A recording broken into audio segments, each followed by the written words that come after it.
Hello, അപ്പോൾ എല്ലാവർക്കും ഷഹസാത്ത് അൽബാസ് വ്ളോഗിലേക്ക് സ്വാഗതം. 28ാമത്തെ നോമ്പായിട്ടുണ്ട്, മാഷാ അല്ലാ.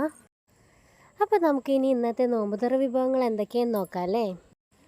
ഷമാം മിൽക്ക് ഷേക്ക് ഉണ്ട്, അതുപോലെ പള്ളിക്കഞ്ഞി ഉണ്ട്, പിന്നെ അവലും വെള്ളം കലക്കിയതാണ്, പിന്നെ തണ്ണിമത്തൻ നമ്മളിതാ മുറിച്ച് വെച്ചിട്ടുണ്ട്, പഴംപൊരി ഉണ്ടാക്കിയിട്ടുണ്ട്, പിന്നെ ഈത്തപ്പഴം, പിന്നെ കുറച്ച് ജ്യൂസുകളും.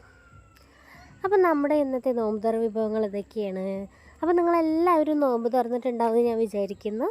നമ്മുടെ ഈ വീഡിയോ ആദ്യമായിട്ട് കാണുന്ന കൂട്ടുകാരാണെങ്കിൽ ഒന്ന് സബ്സ്ക്രൈബ് ചെയ്യണം.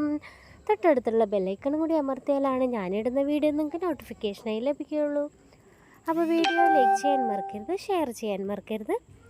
ഫാമിലിക്കും ഫ്രണ്ട്സിനും എല്ലാവർക്കും ഷെയർ ചെയ്ത് കൊടുക്കണം. അപ്പോൾ ഇനി നമുക്ക് ഇന്നത്തെ പലഹാരം എന്താണെന്ന് നോക്കാം. അപ്പോൾ പലഹാരത്തിന് അപ്പവും ബീഫ് കുറുമയാണ്. അപ്പോൾ ഇന്നത്തെ ഒരു കുഞ്ഞു വീഡിയോ ആയിരുന്നു. അപ്പോൾ ഈ വീഡിയോ നിങ്ങൾക്ക് എല്ലാവർക്കും ഇഷ്ടപ്പെട്ടു എന്ന് വിചാരിക്കുന്നു. ഇഷ്ടപ്പെട്ടാൽ ലൈക്ക് ചെയ്യുക, ഷെയർ ചെയ്യുക, സബ്സ്ക്രൈബ് ചെയ്യുക. ഫാമിലിക്കും ഫ്രണ്ട്സിനും എല്ലാവർക്കും ഷെയർ ചെയ്ത് കൊടുക്കണം. ഇതുപോലുള്ളൊരു മറ്റൊരു വീഡിയോ ആയിട്ട് നമുക്ക് ഇനിയും കാണാം. അതുവരേക്കും ടേക്ക് കെയർ, ബൈ.